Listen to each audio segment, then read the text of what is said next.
어제 십자가는 우리에 의한 십자가다 이렇게 말씀을 드렸어요. 십자가는 우리에 의한 십자가인 동시에 우리를 위한 십자가인 것입니다. 우리를 대신한 십자가인 거예요.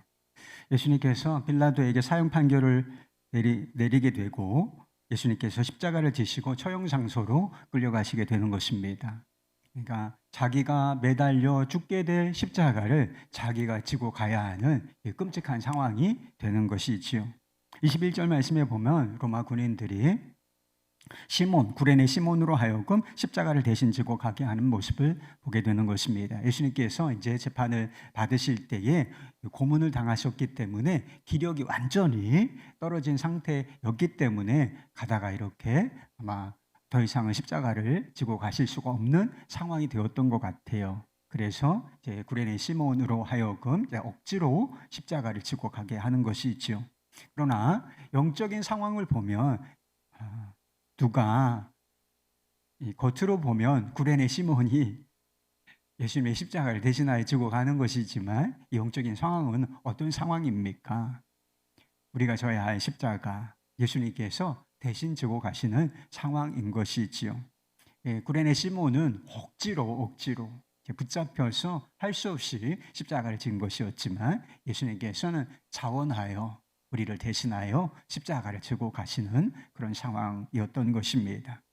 예수님께서는 도대체 왜 십자가를 지신 것일까요?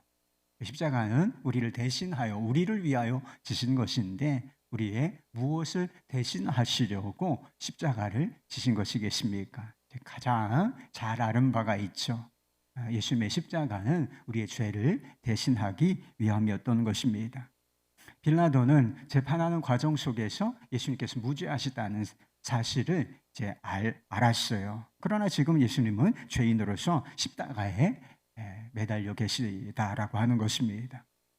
예수님의 머리 위에는 죄인임을 나타내는 죄패가 붙어 있었어요. 그뿐만 아니라 예수님께서 흉악한 죄인들, 강도들이라고 일반적으로는 표현이 되어 있는데 십자가형은 아무한테나 판결을 내리는 형벌은 아니었습니다. 이게 극한의 고통을 느끼면서 처절하게 죽어가는 형벌이었기 때문에 가장 흉악한 죄인들에게만 내려지는 판결이었습니다. 그런데 두 사람의 강도, 흉악한 죄인들을 한편에 또 좌편에 우편에 사이에 두고서 예수님께서 그 가운데 계시다라고 하는 것입니다.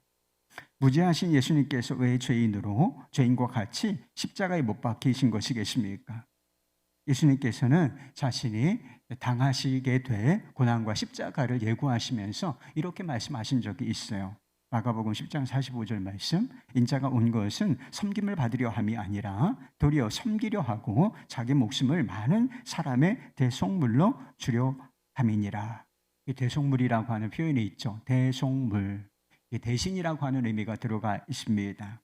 우리의 죄를 속하기 위하여 대신하여 바쳐진 제물, 이것을 대속물이라고 부르는 것입니다.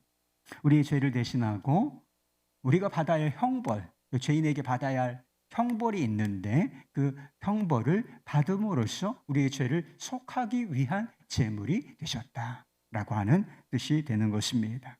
여러분에게는 어떤 문제가 있습니까? 재정 문제, 건강 문제도 심각하죠. 가정 문제도 있고 여러 가지 문제가 참 심각하다 또는 태산 같다 이렇게 느껴지는 문제가 있을 수는 있어요. 그러나 그 어떤 문제도 죄라고 하는 문제보다 크진 않다 하는 것입니다. 죄의 문제가 얼마나 심각한가라고 하는 것은 예수님께서 지신 십자가를 보면 아는 것입니다. 예수님께서 왜 굳이 십자가를 지셨는가? 십자가 외에는 이 죄인들이 용서받을 길이 없고 하나님과의 관계를 회복할 수 있는 길이 도무지 없기 때문에 예수님께서 그 유일한 길, 자신이 십자가를 지고 죽는 그 길을 선택을 하셨다라고 하는 것입니다. 여러분, 구원의 길이 어디에 있는가? 오직 예수밖에는 없는 것입니다. 오직 십자가밖에는 없는 거예요. 왜? 이 길이 아니면 우리의 그 무거운 죄가, 그 큰 죄가 용서받을 길이 없기 때문에 오직 예수, 오직 십자가 밖에는 구원의 길이 없는 것입니다. 두 번째로 예수님의 십자가는 우리의 수치와 모욕을 대신하기 위함이었던 것입니다. 십자가는 극한의 고통을 가하는 잔혹한 형벌인 동시에 극도로 수치심을 느끼도록 고안해낸 그런 형벌이었습니다.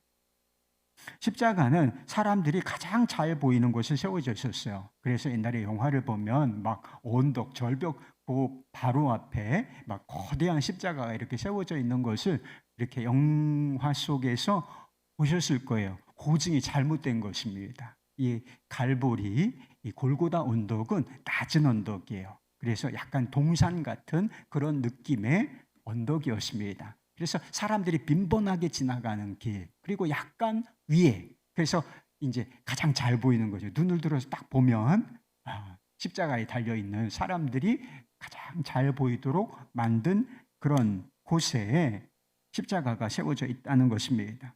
예수님께서는 그곳에서 벌거벗겨진 채 아무것도 입지 않습니다, 여러분. 그래서 무슨 예수님의 십자가를 그린 성화 같은 것을 보면 예수님께서 속옷을 입으신 것으로 그려져 있죠. 민망하니까 그렇게 그린 것일 뿐이지 사실이 아니라니까요. 완전히 아무것도 입지 않고 벌거벗겨진 채 십자가에 매달리는 것입니다. 여러분, 이 오늘 본문 말씀의 상황을 보세요. 로마 군인들, 그리고 지나가는 사람들, 그리고 그 아래 보면 종교 지도자들이 다양한 방식으로 예수님을 모욕해요. 군인들은 그래서 예수님이 유대인의 왕이라 이런 판결을 받으셨기 때문에 실제로 유대인의 왕이셨는데, 이 사람들은 조롱의 의미로 막 자색옷도 입혀보고 가시관도 씌우고 그러면서 막 비웃고 조롱하고, 그걸 지나가는 사람들 침뱉고 모욕하고, 종교 지도자들 네가 내려와 봐라, 우리가 보고 믿겠노라 조롱하고, 자존심 상하는 말 한마디만 들어도 밤잠을 못 잤죠. 여러분에게 누가 갑자기 얼굴에 침을 한번 확 받는다고 한번 생각해 보세요. 그러면 여러분 그 모욕감을 견디기가 어려울 거예요. 그래서 침 뱉는 게 굉장히 모욕감을 주는 행위인 것이지요. 그런데 왜 이 예수님께서 이런 극한의 수치와 모욕을 당하신 것일까? 예수님께서 우리의 죄를 대신하셨기 때문이라는 것입니다. 여러분, 죄의 열매가 있어요. 죄의 열매 중에 하나가 무엇이냐면 고통과 수치예요. 수치와 부끄러움, 두려움, 이 심리적인 고통이 있죠. 이게 죄의 열매인 것입니다. 그래서 아담이 불순종의 죄를 짓고서 하나님께서 부르셨을 때 그가 어떻게 반응하는가? 창세기 3장 10절 말씀, 내가 동산에서 하나님의 소리를 듣고 내가 벗었으므로 두려워하여 숨었나이다. 전에는 하나님의 음성을 듣는 것이 너무 행복했죠. 복이었습니다. 그런데 죄를 짓고 나니까 하나님의 음성이 들리는데 그게 두려움인 거예요. 하나님 앞에 나아가는 것이 너무 두렵게 느껴져서 나무 뒤에 숨어 있었다라고 하는 것입니다. 수치와 두려움 때문이었다는 것입니다. 아담과 하와는 벗은 몸과 그 수치를 가리기 위해서 무화과 나무 잎으로 옷을 만들어 입었다라고 했습니다. 이것이 인간이 수치와 부끄러움을 가리는 방식인 것입니다.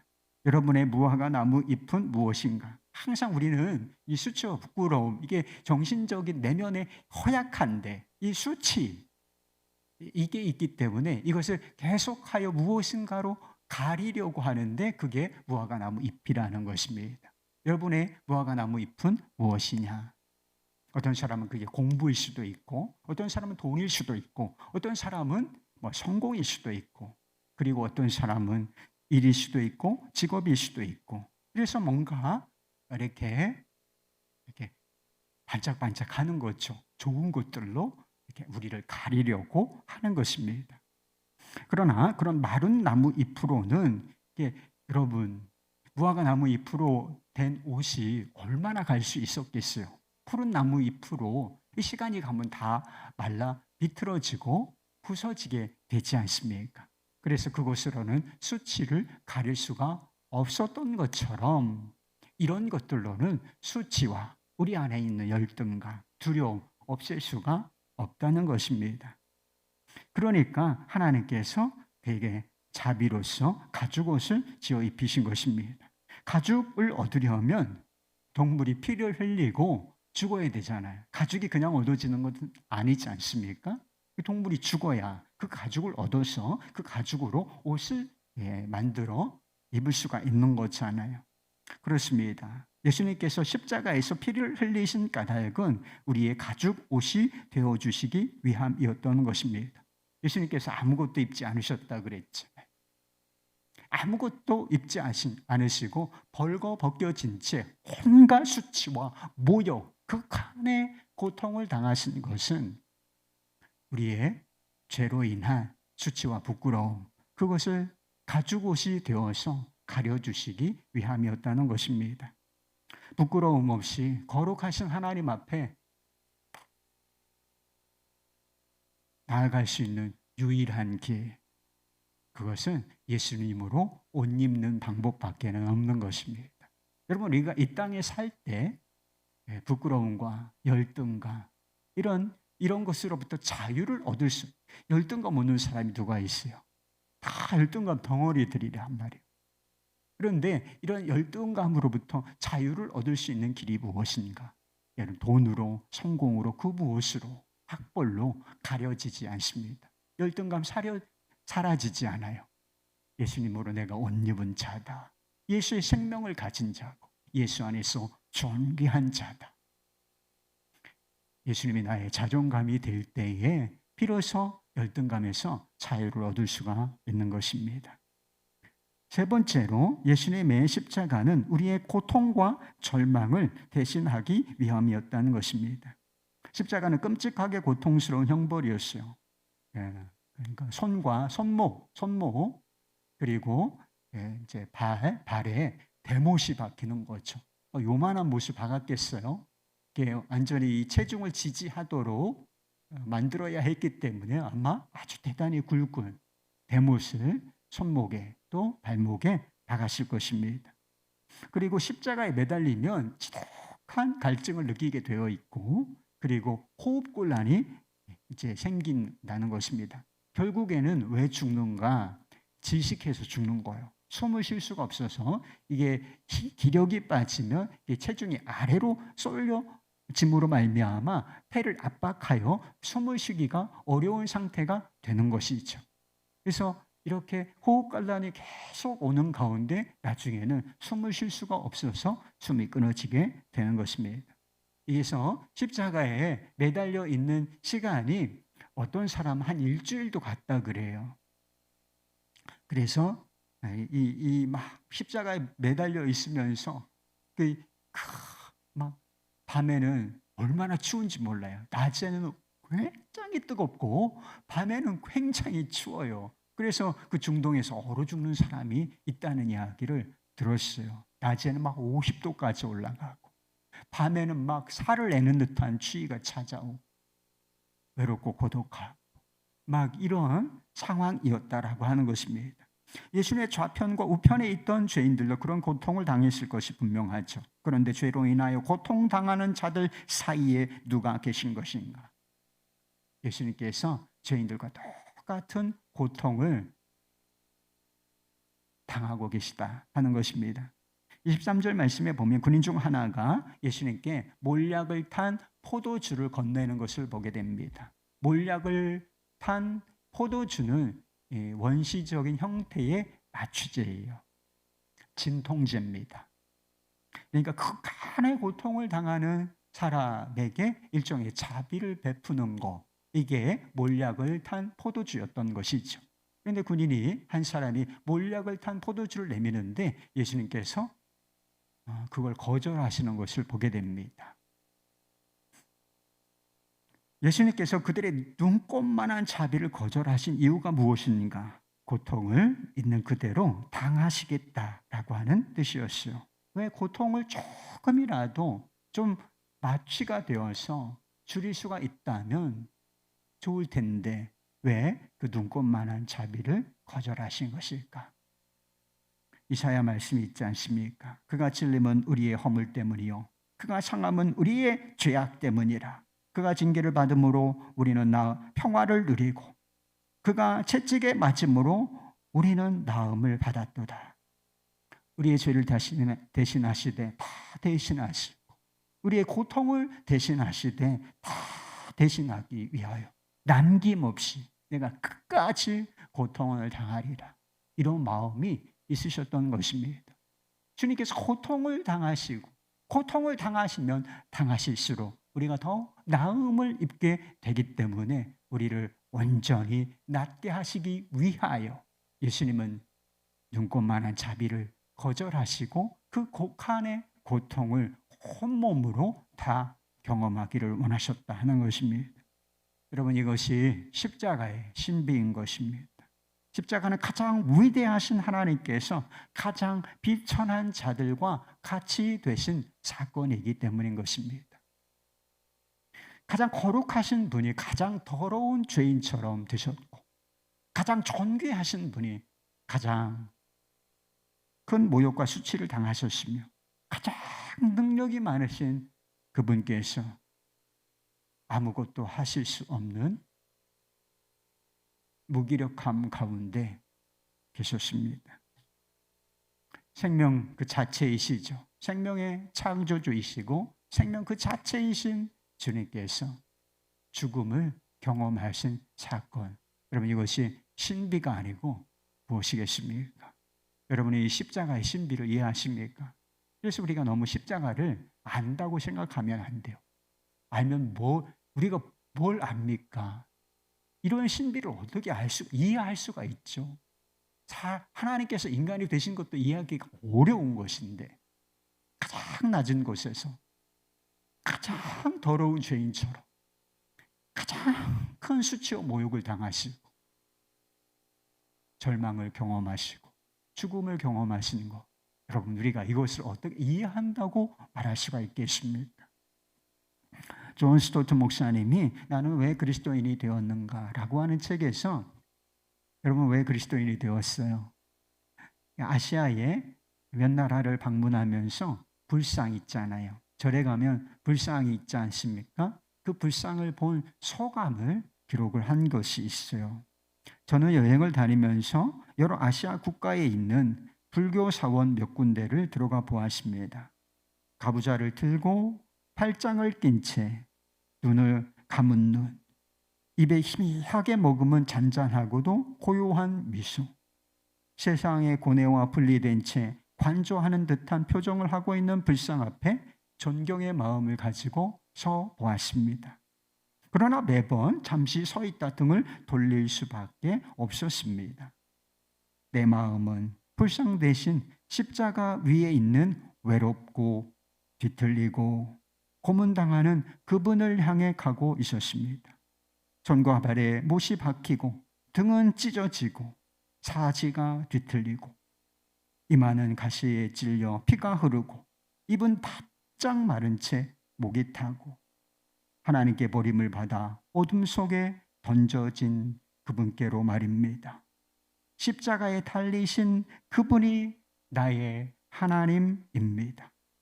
그분은 고통을 외면하지 않고 살과 피, 눈물과 죽음이 있는 우리의 세상으로 들어오셨습니다. 그분은 우리가 용서받도록 우리를 대신해 죽으시면서 고통을 당하셨습니다. 왜 이 존 스토트 목사님이 그리스도인이 되었다는 것입니까? 예수님께서 고통당하신 이 십자가 때문에 내가 그분을 나의 하나님으로 모셔드리며 내가 예수님을 믿게 되었노라. 이렇게 고백하고 있는 거죠. 인생에는 고통이 있어요. 여러분 피할 수 없습니다. 인생에는 고통이 있고 외로움도 있고 그리고 상처도 있지요. 여러분 눈물 없이 사라지지 않는 게 인생이잖아요. 울어야 할 때가 오는 법이라 하는 것입니다. 하나님이 나의 고통과 상처를 아실까? 이렇게 내가 고독하고 외로운데 하나님 나의 외로움 난 모르게 흘리는 이 눈물을 아실까? 그러실까요? 그렇습니다, 여러분. 하나님은 이 모든 것을 아세요. 왜요? 이 모든 것을 다 경험하셨기 때문이에요. 인간으로서 경험하셨고 십자가에서 이 모든 것을 온몸으로, 온 마음으로, 온 영혼으로 경험하셨기 때문에 이 모든 것을 다 아신다는 것입니다. 고통과 상처와 외로움 속에 울고 있는 우리를 불쌍히 여기시고 주님 우리를 반드시 구원하실 것입니다. 이 진리를 보여주는 것이 우리 주 예수 그리스도의 십자가인 것을 믿으시기를 바라요. 찬양 사역자인 한웅재 목사님이 감기로 몹시 아팠대요. 감기도 그냥 살짝 지나가는 감기가 있고 막 몸살을 앓고 막 죽을 것 같이 아픈 그런 감기도 있잖아요. 그래서 되게 앓고서 그때 느꼈던 마음, 그것을 글로 기록한 것을 보았습니다.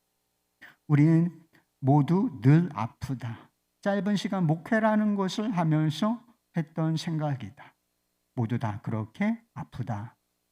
몸이든 마음이든 소위 말하는 영혼이든 엘리베이터에서 마주친 윗집 아주머니도 아플 것이고 아파트 경비 초소에서 밤을 지새우는 아저씨들도 아플 테고 길 건너 편의점 아르바이트 청년도 아플 테고 지금 부르릉 지나가는 마을버스 기사 아저씨도 아플 것이다. 부모님도 아내도 내 아이도 그리고 나도 아프다. 예수님 눈에는 다 보이셨겠지. 그네들이 그렇게 아픈 건 아니다. 그분이 가는 곳마다 늘 사람들이 넘쳐난 이유도 모두들 아팠기 때문일 테다. 때문에 예수님은 십자가로 끌려가시지 않았을 것 같다. 오히려 그리로 뛰어 들어가셨겠지. 때때로 몸살 같은 일상을 살아가며 마음속에 예수가 이렇게 절실하게 필요하니 차라리 이도 복이라 다시 믿어본다. 그들이 예수 앞에 나오듯 나도 그분께 나아갈 테니. 여러분도 아픈 데가 있으시죠? 안 아픈 척 할 필요 없어요. 아픈 데가 다 있잖아요. 그게 몸이든 마음이든 또 영혼이든. 고통당하는 우리를 위해 십자가에 뛰어드신 예수님이 계시다는 사실을 기억하시기를 바랍니다. 우리가 아프다는 것은 어딘가 아픈데 그리고 늘 아픈 구석이 있는데 우리가 이렇게 아프다는 것은 무슨 뜻인가? 우리에게 예수님이 절실하게 필요하다는 뜻인 것입니다. 우리의 고통을 아시는 예수님 앞에 나아가시기를 바랍니다. 그분이 고통당하는 우리와 아파하는 우리와 함께 계시고 그 고통을 위로하시며 그리고 치유하시고 우리가 그 고통에서 벗어날 수 있도록 도우실 것입니다. 그리고 언젠간 이 모든 눈물과 외로움과 고통 이곳에서부터 완전히 우리를 구원해내실 것입니다. 할렐루야.